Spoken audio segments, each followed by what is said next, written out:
What does hostile work environment actually mean?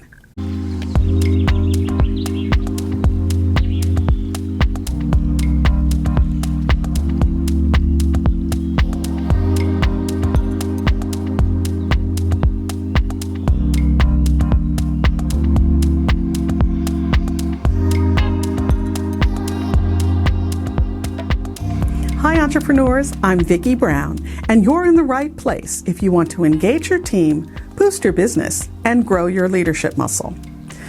You know, that phrase gets tossed around all the time. An employee feels left out of a meeting and suddenly it's a hostile work environment. A manager gives feedback and it's called harassment. And if you're a small business owner, especially if you're a first-time leader, hearing those words can send a chill straight down your spine because it sounds serious, and it is, but not always for the reasons people think. You see, the reality is, not every unpleasant situation at work qualifies as a hostile work environment, and not every complaint means you're about to get sued. That's why it's so important to understand what the term really means, legally, practically, and culturally, so you can respond the right way without overreacting, or worse, ignoring something that actually does matter. So, let's get clear. A hostile work environment, legally speaking, is defined by specific criteria. It's not just about tension or discomfort or someone being difficult. It falls under harassment laws, Title VII of the Civil Rights Act, and similar state regulations. That means it's tied to discriminatory behavior, and that behavior has to meet certain standards. You see, to legally qualify as a hostile work environment, three key things usually have to be true. First, the behavior targets someone because of protected characteristics. That means race, gender, religion, age, disability, sexual orientation, and so on. So, if someone's being mistreated because of who they are, not just because they're not a great team player, that's the first red flag. Second, the behavior has to be ongoing or extreme. One bad day, one eye roll, or one rude comment, while certainly frustrating, usually doesn't meet the threshold. But repeated slurs, sexual jokes, or consistent exclusion, that starts to look different.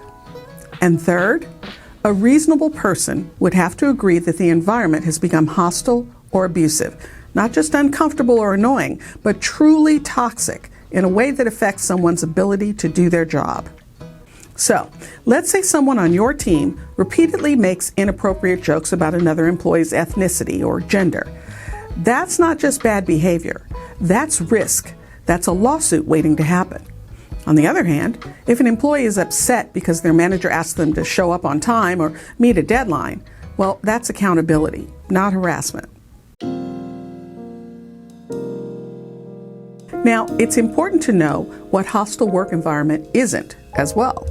A hostile work environment isn't just a disagreement between coworkers who don't click. It's not an employee feeling frustrated by your tone or your management style. And it's not retaliation to hold someone accountable for poor performance, as long as your standards are being applied fairly and consistently. You see, being a strong manager doesn't make you a harasser, but crossing the line into personal attacks, mocking someone's background, or using language that singles them out in a way that relates to their identity, well, that's when things get dangerous.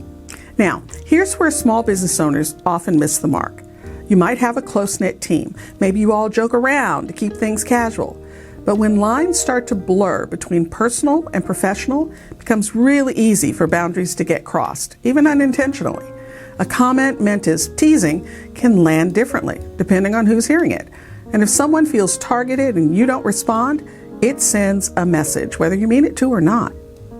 And here's the other common mistake: brushing things off too quickly. When someone raises a concern, it's certainly tempting to think, oh, they're just sensitive, or that's not a big deal. But those early signs are exactly when you should lean in, not shut down. Because if you don't address it early, it can fester. And what started as a minor issue becomes a full-blown complaint. Also, and I can't stress this enough, documentation matters. If someone says they're feeling harassed or uncomfortable, take notes. Capture what they said, when they said it, and what steps you took. Because if this ever escalates and there's no record that you even looked into it, well, that's a problem. And please don't wait until something is official to take it seriously. If someone hints that something's off, maybe they say they're feeling excluded or that someone's comments are bothering them, well, that's your cue to ask questions. Don't get defensive, just get curious. Tell me what's been happening. Can you give me a few examples? When did this start? Approach it from a place of care and clarity. You're not trying to be a lawyer here, you're trying to be a responsible leader. And when in doubt, ask for help. Talk to your HR partner or legal counsel. Get a second set of eyes on it, because sometimes it is just a personality clash. But sometimes it's a legitimate compliance issue, and you don't want to miss the difference. Now, the good news is you can prevent a lot of this before it ever happens by setting the tone up front. Model the behavior you expect. If you hear a joke that's crossing a line, shut it down. If someone uses disrespectful language, correct it. What you tolerate becomes your culture. Make sure your expectations are clear. Have a respectful workplace policy. Talk about it during onboarding. Remind your team regularly that this is a place where people are expected to treat each other professionally. And yes, give them tools. A short, respectful workplace training can go a long way. Doesn't have to be hours of legalese. Just a few minutes of clear examples and expectations can reset the tone for your whole team. In fact, we have just that. A respectful workplace course that not only hits the mark for the required anti-harassment training that many states require, but it also focuses on respect, how we treat one another in a professional environment. Check out the link in the description for more details. Also, create space for people to speak up before things spiral. Now, that might mean giving them a way to talk to someone besides their direct manager, or having regular check-ins where they know it's safe to raise concerns. And when someone does bring something to you, respond quickly. Even if you're not sure what's going on yet, let them know you're taking it seriously and looking into it. Because at the end of the day, here's what it comes down to. The phrase hostile work environment has legal weight, but it also reflects how people feel at work, and both matter. You don't have to be perfect, but you do have to be present. You have to pay attention. You have to lead with intention. Whether or not something rises to the level of a legal claim, the way you respond shapes how safe people feel in your business. It shapes how much trust they have in you, and it shapes the kind of workplace you're building. You see, the goal isn't to avoid every complaint. That's not realistic.